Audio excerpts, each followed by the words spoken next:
तो वहीं दिल्ली में किसान आंदोलन कर रहे हैं और आंदोलन कर रहे किसान नेता सरकार से बातचीत के लिए राजी हो गए हैं।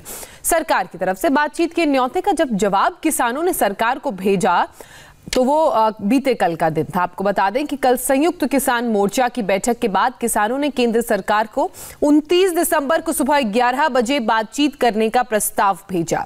किसान संगठनों ने सरकार के सामने बातचीत के लिए 4 बिंदुओं का एजेंडा रखा है। इसमें तीनों कानूनों को रद्द करने की प्रक्रिया, एमएसपी को कानूनी जामा पहनाना, पराली जलाने पर पेनल्टी ना लगाना और विद्युत संशोधन विधेयक में बदलाव पर बातचीत शामिल है।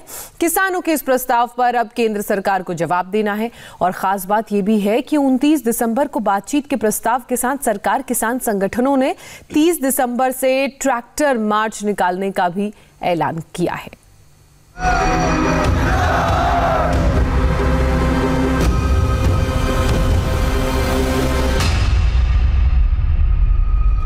तारीख पर तारीख, तारीख पर तारीख, आंदोलन का बातचीत से समाधान निकले इसलिए एक और तारीख आ चुकी है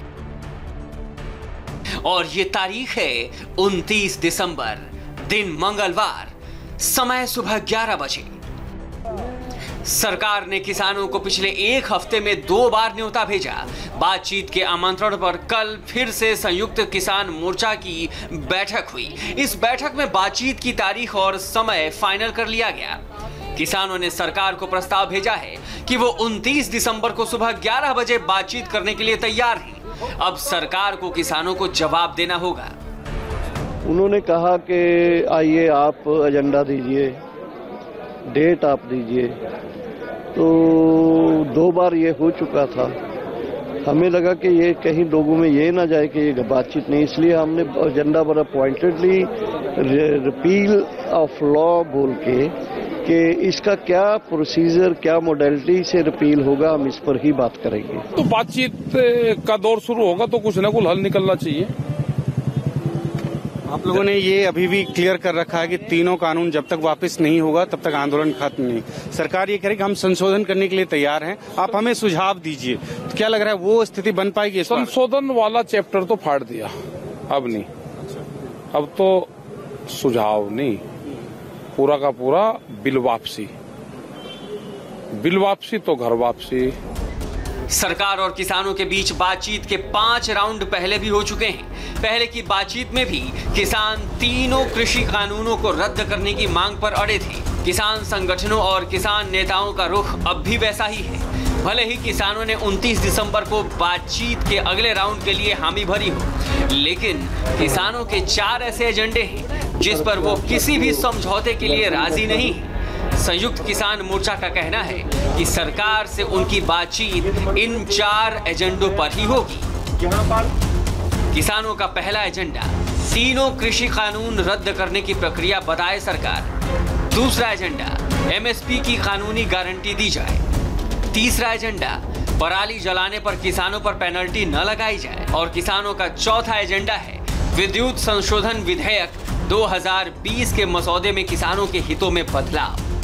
ये 4 हम एजेंडा चाहते हैं और इसी सीक्वेंस में चाहते हैं, यानी कि आइटम नंबर 1 रिपील करने की मॉडलिटीज डिस्कस करेंगे।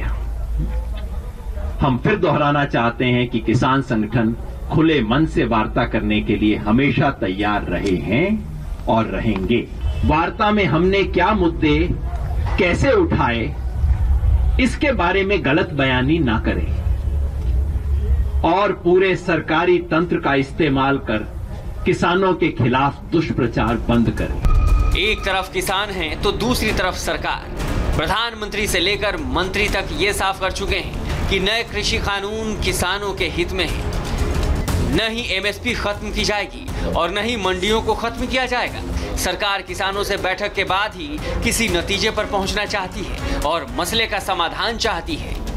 कुछ लोग कृषि सुधारों के लिए बड़ा आंदोलन कर रहे हैं। मैं सभी को आज के मौके पर अपील करना चाहता हूं कि आप मेन स्ट्रीम के अंदर आइए, सरकार के साथ चर्चा करिए और सरकार के साथ चर्चा कर समस्या का समाधान ढूंढिए। किसानों ने एक तरफ बातचीत का रास्ता खोला है तो दूसरी तरफ आंदोलन को भी धार दी जा रही है। 30 दिसंबर को किसान नेताओं ने ट्रैक्टर मार्च निकालने का आह्वान किया है। ये ट्रैक्टर मार्च सिंघू से टिकरी बॉर्डर तक निकलेगा।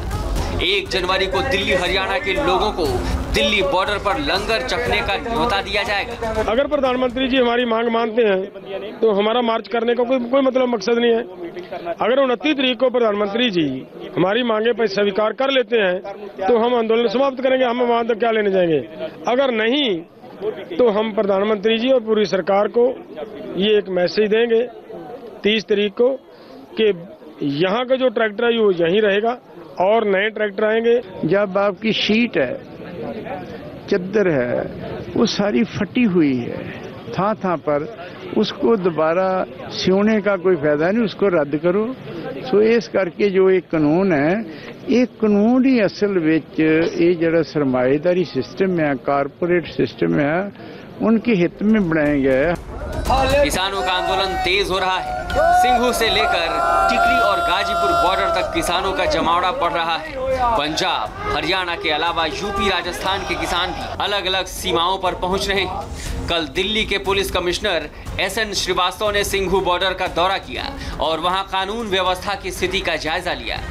यहाँ पे अभी लॉ एंड ऑर्डर सिचुएशन बिल्कुल नॉर्मल है और किसी प्रकार की ऐसी इस स्टेज पे ऐसी कोई अंदेशा नहीं है कि कुछ होगा, लेकिन हम लोग केयरफुल हैं।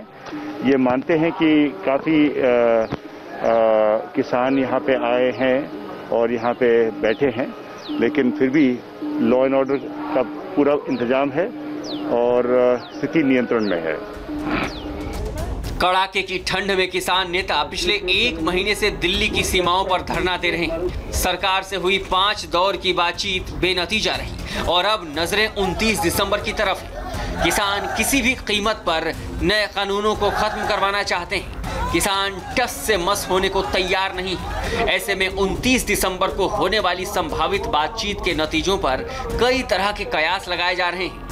जतिन शर्मा के साथ भास्कर मिश्रा, इंडिया टीवी, दिल्ली। इस किसान आंदोलन के बीच एक धमकी वाली खबर से सनसनी फैल गई है। दिल्ली के गाजीपुर बॉर्डर में किसान आंदोलन की कमान संभाल रहे राकेश टिकैत को जान से मारने की धमकी दी गई है। टिकैत को यह धमकी फोन से मिली है, जिसके बाद पुलिस में इसकी शिकायत की गई। इन विवादों के बीच राजस्थान के राष्ट्रीय लोकतांत्रिक पार्टी के नेता हनुमान बेनीवाल ने एनडीए से अलग होने का फैसला किया है।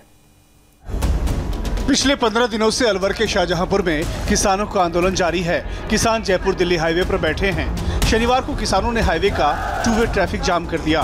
प्रशासन को वैकल्पिक रास्तों से गाड़ियों को रूट कराना पड़ा, जिससे अव्यवस्था की स्थिति पैदा हो गई। अभी आप स्थिति देखिए कि कितने ज़्यादा आईटीबीपी के जो जवान और रैपिड एक्शन फोर्स साथ ही साथ ये जो पूरे बैरिकेडिंग्स यहाँ पर लगाई गई हैं, ये पहले से ही सुरक्षा बंदोबस्त पुख्ता कर लिए गए हैं कि किसी तरीके का कोई भी टसल ना हो, कोई विवाद की स्थिति ना उत्पन्न हो, झगड़े की स्थिति उत्पन्न ना हो। और एहतियातन हरियाणा पुलिस ने फिलहाल पूरी तैयारी कर रखी है। कल शाहजहांपुर के किसान आंदोलन में हनुमान बेनीवाल भी पहुंचे। हनुमान बेनीवाल राष्ट्रीय लोकतांत्रिक पार्टी यानी RLP के प्रमुख हैं। किसान आंदोलन के समर्थन में उन्होंने एनडीए से अलग होने का ऐलान कर दिया। अकाली दल के एनडीए छोड़ने के 3 महीने बाद बेनीवाल ने एनडीए से अलग होने का फैसला किया। हनुमान बेनीवाल अपनी पार्टी के इकलौते सांसद हैं। राजस्थान के जाट नेता बेनीवाल नागौर से सांसद हैं। बेनीवाल ने 19 दिसंबर को संसद की 3 समितियों से भी इस्तीफा दे दिया था।